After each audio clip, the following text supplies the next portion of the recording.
Hello guys, good morning. કેમ છો? કેમ છો? તમે કેમ છો? તમે કેમ છો? મજામાં? મજામાં. તાલી. તાળી તાળી તાળી તાળી. Hello everyone. આજે તો ક્લાસીસમાં હું તલવાર લઈને ગઈ હતી કેમ કે ઘણાને મારી પાસેથી તલવાર શીખવી હતી.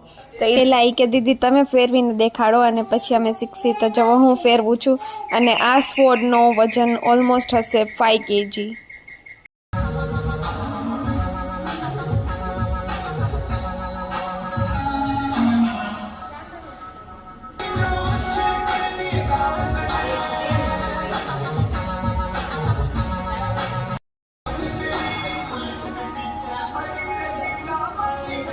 ક્લાસીસમાંથી ઘરે ગઈ ત્યારે આ બધો નાસ્તો લઈને ગઈ હતી. ડ્રેગન પોટેટો, પાણીપુરી, સમોસા, ભાજીકોન ને દાબેલી. પણ ઘરે લાઇટ નહોતી.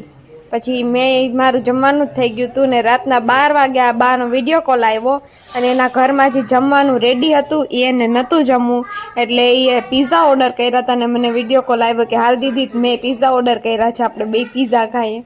અને પછી તો એની વાતો જ ચાલુ થઈ ગઈ અને એની ને મારી વાતો એકવાર ચાલુ થાય પછી પૂરી જ ના થાય. અમારે 1 કલાક તો થઈ જ જાય, વિડીયો કોલ હોય કે પછી વોઇસ કોલ. તો જો અમે 2 વાતો કરી છીએ. એનો જ્યારે કોલ આવે ત્યારે એ મને આખા એના દિવસની બધી વાતો કરે કે દીદી આજે હું અહીંયા ગઈ હતી, આજે હું અહીંયા ગઈ હતી, આજે મારે સ્કૂલમાં આ થયું, મને મેમે આ કીધું, મારી ફ્રેન્ડે આમ કર્યું, બધી વાતો મને કરે ને મને પૂછે દીદી આજે તું ક્યાં ગઈ હતી, તે શું કર્યું.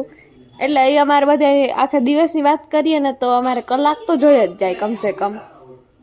બધા એના ઘરમાં એક આવું નાનકડું બેન કે ભાઈ હોય જ જેની યારે આપણે વાતો કરીને તો એવી મજા આવે ને. શું તમારા ઘરમાં એ છે કોઈ આવું તો મને જરૂરથી કમેન્ટમાં કહેજો.